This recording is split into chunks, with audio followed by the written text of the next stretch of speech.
En el nombre de Allah, el compasivo, el misericordioso. Hoy hablamos sobre los amuletos y agüeros. Anteriormente, en una clase anterior, hemos explicado los tipos de monoteísmo en el Islam.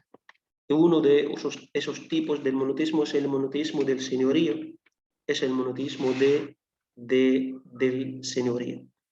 ¿Eso qué significa? Significa que la soberanía, que Allah subhanahu wa ta'ala es el creador de cuanto existe, y Él es quien controla y administra los asuntos de todo el universo, y que este poder pleno, este poder absoluto que tiene Allah subhanahu wa ta'ala, no es compartido con nadie, y no es competido por otros seres o otras fuerzas. Creer que existen otras fuerzas, otros seres en el universo con el poder de ejercer influencia sobre nosotros, sobre nuestro futuro, sobre nuestros asuntos, sobre los eventos, sobre los acontecimientos en el universo, creer esto es un tipo de idolatría, porque Allah es el creador de cuanto existe y a Él le pertenece la soberanía absoluta, la soberanía plena, y no comparte su soberanía con nadie. Y por eso nosotros creemos que Dios no tiene hijo y no es propio de su grandeza tener un hijo. Fuese quien fuese ese hijo, fuese esta creencia, fuese sobre Jesús, o sobre Muhammad, o sobre Moisés, la idea de que Dios tenga un hijo es una idea rechazada en el Islam, porque la soberanía de Dios sería compartida por parte, o parte de su soberanía sería compartida por otros, es decir, por el hijo en este caso. Y realmente la soberanía de Allah es una soberanía absoluta, plena, que no está compartida por nadie fuera de Allah subhanahu wa ta'ala. Y nadie compite por controlarla o por tenerla o por poseerla. Y por eso una de las ideas equivocadas que sostienen en otras religiones, que Satanás es un rival de Dios. Satanás es un rival de Dios, compite con Dios. Y ponen a Satanás en el mismo plano, en el mismo estatus que Dios.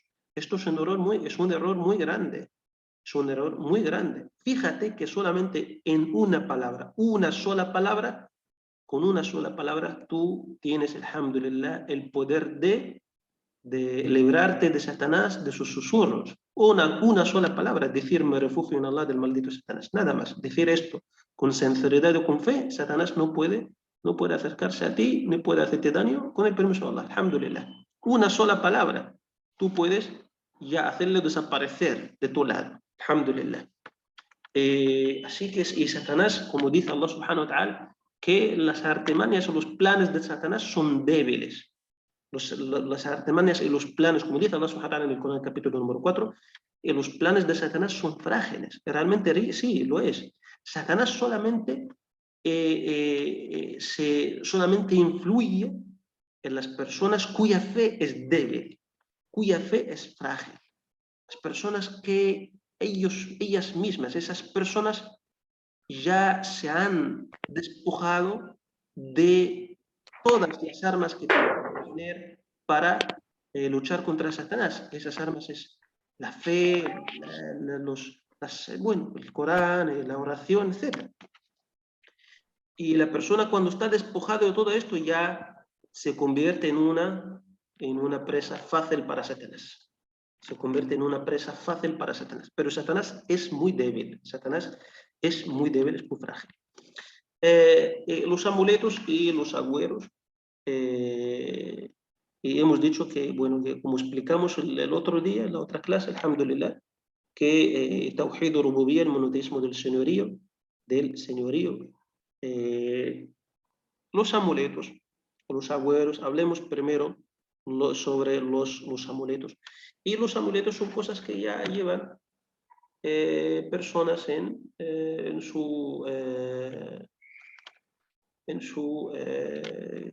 llevan en sus manos, llevan en el cuello, etc. Y lo que importa mucho, lo que sí tiene gran importancia para nosotros es el propósito por el cual llevan esos amuletos. si una persona lleva ese amuleto con la intención o con el propósito de protegerse de alguna desgracia, de traerse para sí mismo, o de atraer buena suerte, o de alejarse o alejar la mala suerte, la mala fortuna, entonces realmente está cayendo en idolatría mayor. Porque con esta creencia, él cree, asume, que existen otras fuerzas y existen otras fuerzas que actúan en el universo y que pueden ejercer influencia, influir en los acontecimientos, en nuestra vida, en nuestro futuro, que pueden protegernos, que pueden apartar de nosotros un daño, que pueden traernos algún beneficio. Que realmente nadie puede hacer eso excepto Allah. Nadie puede hacer eso excepto Allah. Nadie tiene el poder de realizar esto excepto Allah subhanahu wa ta'ala. Y por eso los amuletos, incluso los árabes antes del Islam tenían como costumbre, los árabes antes del Islam tenían como costumbre tener o llevar amuletos. Y cuando el profeta Muhammad sallallahu alaihi wasallam fue enviado con el Islam, alhamdulillah, con el mensaje que culminó el mensaje de los profetas anteriores, el profeta sallallahu alaihi wasallam advirtió de incurrir o de caer en esa mala costumbre, en esa costumbre que practicaban antes del Islam, Y esos amuletos que pueden ser pulseras, pueden ser brazaletes, creo que es así, brazaletes, colgantes, etcétera, para prevenir el mal o atraer la buena suerte. Todo esto era una práctica frecuente entre los árabes antes de la profecía de nuestro amado profeta Muhammad sallallahu alaihi wasallam. Y esto es algo que hoy en día se practica en diferentes sitios, en diferentes lugares del mundo, creer en los amuletos, en los talismanes. Realmente esto contradice claramente la verdadera creencia en el señorío de Allah subhanahu wa ta'ala. ¿Por qué? Porque atribuyes, si tú crees en esto, entonces estás atribuyendo a un objeto creado el poder de prevenir el mal y atraerte la buena suerte y la buena fortuna. Y el Islam está en contra de esa creencia. El Islam se opone a todo ese tipo de creencias que existían y que siguen existiendo hoy en día en sociedades occidentales, incluso sociedades occidentales consideradas entre comillas, consideradas sociedades racionales, sociedades regidas por la ciencia, que realmente creen en esas cosas como los amuletos, como en esas creencias que sinceramente representan una deshonra para la mente humana. Y por eso el Islam, uno de los objetivos, los propósitos del Islam es proteger y conservar la mente humana, la razón humana. Y por eso el Islam prohibió todo aquello que degenere o cause degeneración para la mente humana.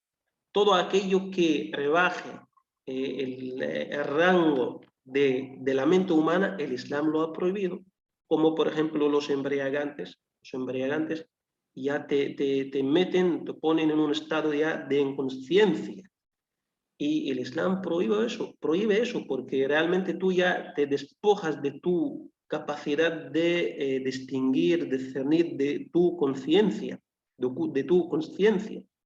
Y cosas como los amuletos, como los agüeros, etc. Todo esto es algo contrario al respeto que nosotros debemos guardar por la mente humana que Allah subhanahu wa ta'ala nos ha dado, nos ha otorgado. ¿Cómo una persona va a manejar este tipo de creencia y al mismo tiempo muestra respeto hacia la mente humana, hacia la razón humana? Realmente no puede ser. Y al fin y al cabo, como dicen algunos, por eso algunos sabios dicen que creer en los amuletos es la base para adorar después ídolos, y como pasó en en otras sociedades. Por ejemplo, hoy en día se puede observar en el catolicismo como rama del cristianismo, donde se adora al profeta Jesús como si fuera Dios, o se adora también a su madre, es la paz sea con ambos, o a los santos en estampas, en estatuas, en medallas, con su parecido imaginario.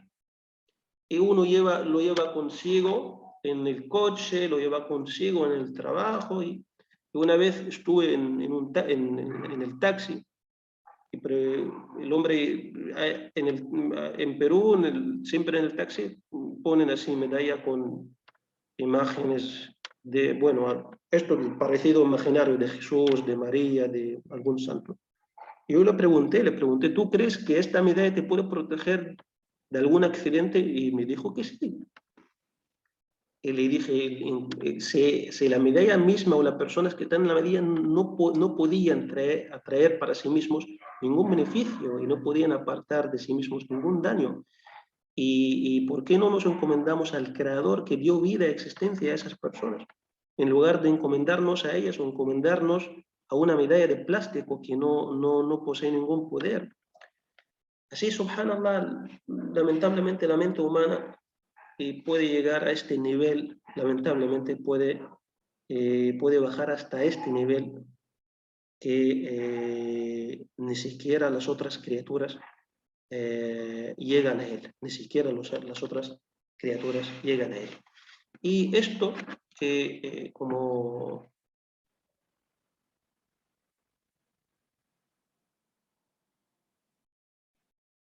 Y por eso, bueno, ya esto en cuanto al tema de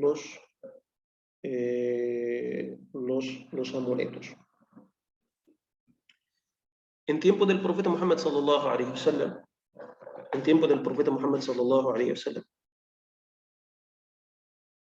una vez el profeta Muhammad sallallahu alaihi wasallam estuvo en compañía o acompañado por miles de musulmanes y bueno, que era el ejército de los musulmanes. El profeta Muhammad sallallahu alaihi wasallam estuvo a la cabeza de ese grupo de musulmanes, que yo creo que eran más de 10.000 personas, y pasaron por un árbol que se llamaba Dhatul Anwat. Era un árbol que los idolatras lo consideraban como fuente de buena fortuna. ¿Y qué hacían los idolatras? Colgaban sus armas en las ramas de ese árbol para, bueno, como pidiendo buena suerte. O sí, pidiendo buena suerte para que les trajera buena fortuna. Algunos de los que acompañaban al mensajero de Allah eran nuevos aún en el Islam, eran nuevos aún en la creencia, la doctrina islámica aún no se había establecido firmemente en sus corazones, y todavía aún eran nuevos y aún, subhanallah, no se afianzó suficientemente la doctrina del Islam en sus corazones. Y ese grupo pequeño de nuevos en el Islam pidieron al profeta Muhammad sallallahu alaihi wasallam que les asignara un árbol para el mismo propósito. El mensajero de Allah les respondió entonces, Allahu Akbar, eso porque era algo grave lo que ellos dijeron. El mensajero de Allah dijo entonces, Allah es el más grande, Allahu Akbar. Esto es lo mismo que dijeron a Moisés. Y el profeta Muhammad sallallahu alaihi wasallam recordó lo que los hijos de Israel hicieron con el profeta Moisés cuando pasaron al lado de un pueblo que adoraban ídolos.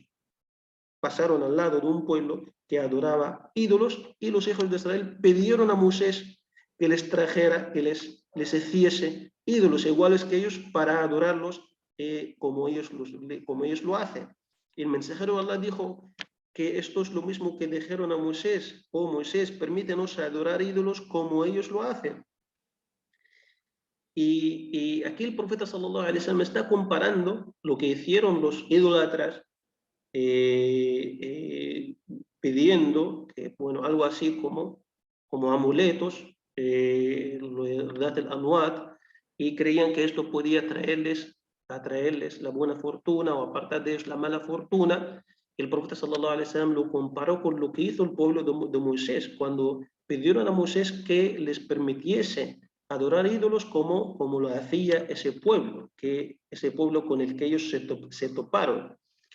Entonces, claro que esto arroja luz sobre la gravedad de este tipo de creencias, sobre la gravedad de este tipo de creencias, y que no es más que el primer paso hacia la idolatría, o realmente es en sí una práctica idólatra, es en sí una práctica idólatra. Y por eso este hadith o esta situación del mensajero de Allah, la paz y las bendiciones de Allah sean con él, no solo rechaza la idea de los amuletos, de la buena suerte, sino que también dice que incluso personas que ya, subhanallah, que llegaron a entrar en el Islam, que podían imitar la práctica de los cristianos o los judíos, lo que hicieron en tiempo de Moisés, lo que hicieron después de Jesús, la paz y las bendiciones de Allah sean con él.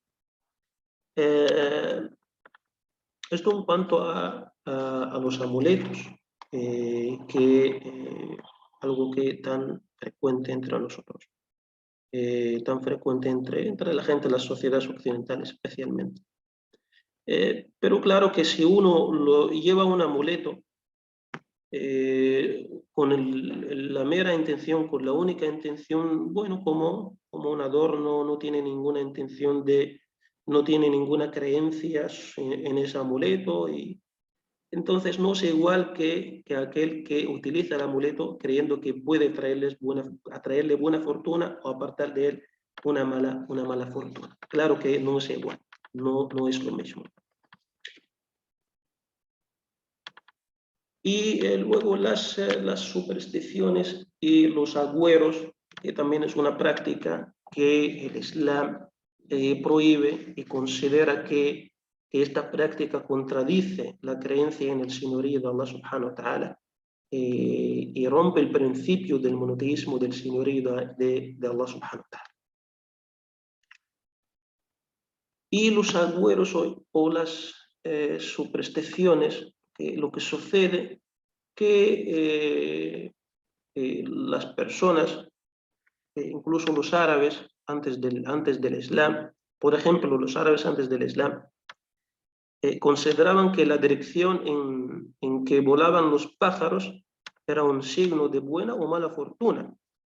Y lo peor es que planificaban sus vidas en torno a eso. La práctica de presagiar, y de ahí viene la palabra en árabe at-tatayyur o tiyara, la práctica es decir, las supersticiones y el mal agüero, y la práctica de presagiar con los pájaros o los movimientos de los animales, todo esto se considera como supersticiones y agüeros. Si alguien, por ejemplo, antes los árabes, si alguien emprendía, antes del Islam, si alguien emprendía un viaje y un pájaro que volaba por encima de él giraba hacia la izquierda, entonces lo consideraba como un signo de mala fortuna inminente, y regresaba a su hogar. Fíjate en la cantidad o el nivel de ignorancia al que puede llegar la mente humana, subhanallah. Un mero movimiento de un animal, de un pájaro, le hace cambiar de decisión, y cree que esto podría traerle mala fortuna, podría causarle algún daño. Y el Islam invalidó todas estas prácticas porque realmente estas prácticas rompen la base del monoteísmo, porque dirigen tipos de adoración como la confianza, como la encomendación única, que debe ser dirigida únicamente a Allah subhanahu wa ta'ala, la dirige hacia otros y atribuye a otros el poder de causar el bien o prevenir el mal. Y lo único que te puede causar el bien y te puede prevenir el mal es Allah subhanahu wa ta'ala. En cambio, las personas con sus supersticiones y agüeros atribuyen a objetos creados el poder de prevenir el mal o causar el bien. Y entonces las personas caen en esta creencia, rompen el principio del monoteísmo, que debe reflejarse o debe materializarse en una confianza absoluta en Allah subhanahu wa ta'ala, una encomendación plena a Él, sabiendo que aunque se reuniese toda la humanidad para beneficiarte en algo, no lo harían, excepto que Allah subhanahu wa ta'ala lo permitiese. Y si toda la humanidad se reuniese para dañarte o para perjudicarte en algo, no lo lograrían a menos que Allah subhanahu wa ta'ala lo permitiese. Esto es el significado de un hadith de nuestro amado profeta Muhammad sallallahu alaihi wasallam. Y por eso nuestro amado profeta Muhammad sallallahu alaihi wasallam en un dicho auténtico dijo: quien practique at-tiyara, es decir, quien practique las supersticiones, o quien haga que alguien lo practique por él, o quien adivine su futuro, o se haga adivinar el futuro, no es uno de nosotros. Es decir, no es uno de nuestra nación islámica. Es decir, está actuando de forma contraria a los principios, a las enseñanzas o los mandamientos de nuestra religión. Esto en cuanto a los agüeros, en cuanto a los amuletos. Yo creo que, bueno, esta clase yo quería bueno, realmente la clase de hoy la iba a posponer para otro día, pero preferí que sea una clase ligera para terminar inshallah y para escuchar sus preguntas. El último punto, el último tema, si existe el buen agüero. Si existe el buen agüero. El mensajero de Allah, el profeta Muhammad sallallahu alaihi wasallam, dijo: a mí me gusta el buen agüero. Entonces los compañeros se sorprendieron. Si nosotros ya entendemos que las supersticiones y el mal agüero, todo esto está prohibido en el Islam.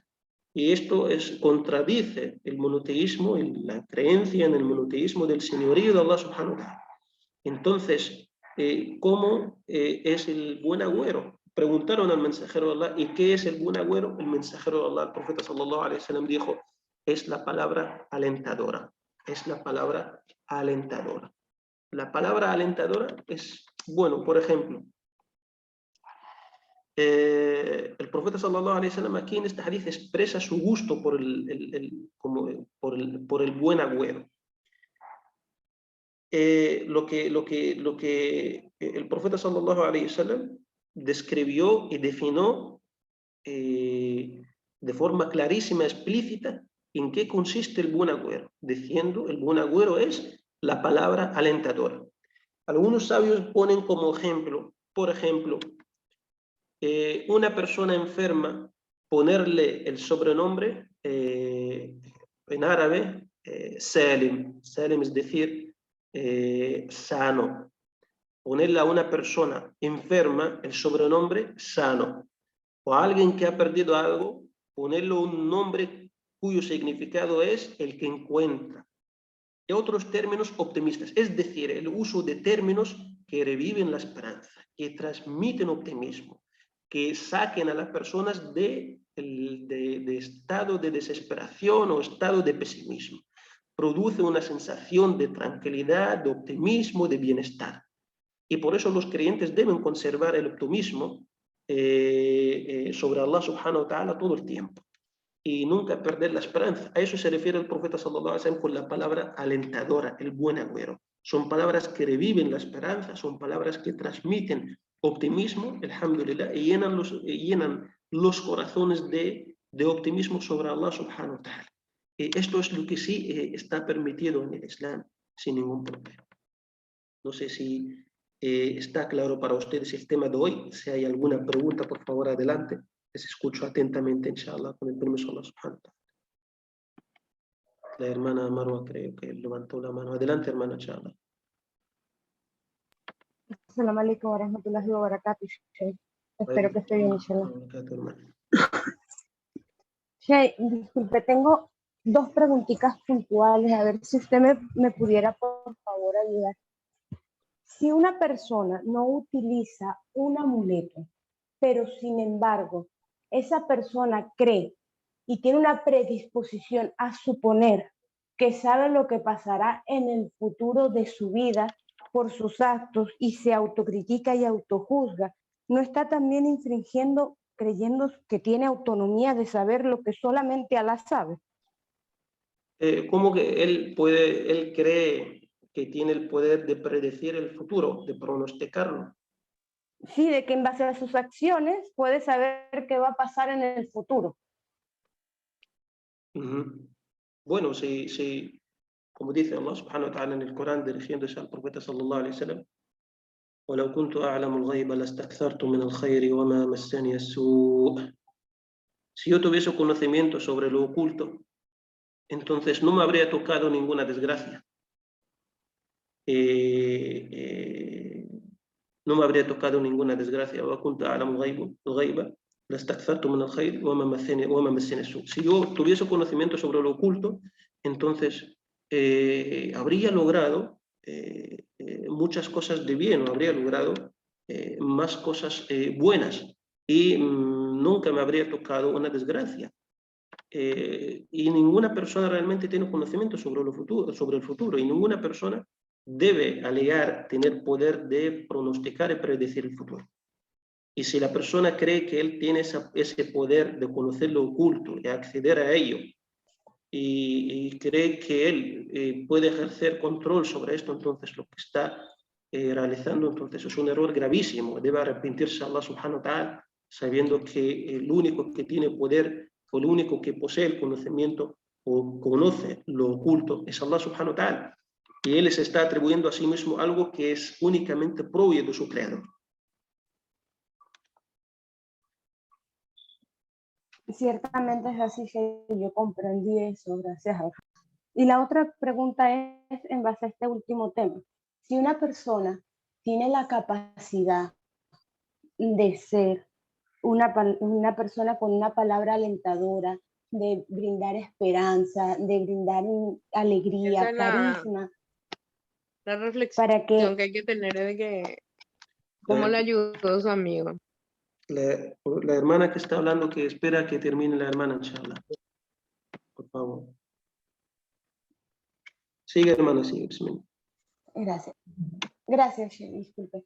Entonces, si una persona tiene la carisma, tiene la voluntad de, con palabras sabias, con lógica, en ciertos casos, citando cosas de la sunna del profeta Muhammad sallallahu alaihi wasallam, y de hablar ante otra persona, pero esa persona a la que uno le habla, no es que rechaza, acepta, porque en su lógica e inteligencia puede comprender que lo que se está diciendo es correcto, ciertamente, pero aún así, aunque lo acepta, no lo internaliza y no lo plantea, y es agotador esa situación. ¿Me comprende? Entonces, en ese caso, cuando esa persona cree que puede autojuzgarse y que no es digno de un perdón de Allah, ¿cómo esa persona puede seguir siendo alguien con una palabra alentadora ante esa situación? ¿Usted quiere decir qué palabra podemos utilizar con una persona así, que ha llegado a autojuzgarse o creer que ya no es digno del perdón? Autojuzgarse, a creer que no tiene perdón, que es digno del infierno, y se autocastiga como una flagelación de hacerse daño a sí mismo con pensamientos nocivos. Y uno trata de como de levantar de esa depresión, de esa sumisión a la que se encuentra metido. Y yo no sé si es el wahwa de Shaitán o qué. ¿Cómo uno puede seguir teniendo sabor ante esa situación y no decir, ya no puedo porque siento que me está consumiendo a mí también? En primer lugar, hay que saber que caer en la desesperación o desanimarse de la misericordia de Allah subhanahu wa ta'ala en sí representa un pecado, representa una falta. Desanimarse de la misericordia de Allah subhanahu wa ta'ala y caer en la desesperación y estar desanimado de la misericordia de Allah subhanahu wa ta'ala, ya que Allah subhanahu wa ta'ala en el Corán prohibió que la persona se desanimara de su misericordia. Como dijo Allah subhanahu wa ta'ala, وَلَا تَيْأَسُوا مِنْ رَوْحِ اللَّهِ إِنَّهُ لَا يَيْأَسُ مِنْ رَوْحِ اللَّهِ إِلَّا الْقَوْمُ الْكَافِرُونَ. No se desanimen de la misericordia de Allah subhanahu wa ta'ala, y ya que solamente se desaniman o se desesperan de la misericordia de Allah subhanahu wa ta'ala los incrédulos, los que ya subhanallah, no han sido alcanzados por la misericordia de Allah subhanahu wa ta'ala. Así que desanimarse de la misericordia de Allah subhanahu wa ta'ala en sí es una falta, y es una falta importante, y la persona debe arrepentirse de ello. Y las palabras alentadoras para ello no hay nada mejor que utilizar versículos del Corán y darle ejemplos de otras personas que cayeron en pecados y cosas más graves cosas más graves que las que él cometió, y a pesar de eso retornaron a Allah subhanahu wa ta'ala, y Allah los recibió y les concedió su perdón. Y hay muchos ejemplos mencionados en el hadith, en la sunna de nuestro amado profeta Muhammad sallallahu alaihi wasallam, como el caso de la persona que llegó a asesinar a 100 personas, la mujer que era prostituta, y un hombre que nunca no hizo nada, ninguna obra de bien, y Allah subhanahu wa ta'ala le perdonó simplemente, Allah subhanahu wa ta'ala le perdonó todos sus pecados, le admitió en el paraíso, porque él tenía como costumbre perdonar a la gente sus deudas. Y existen muchos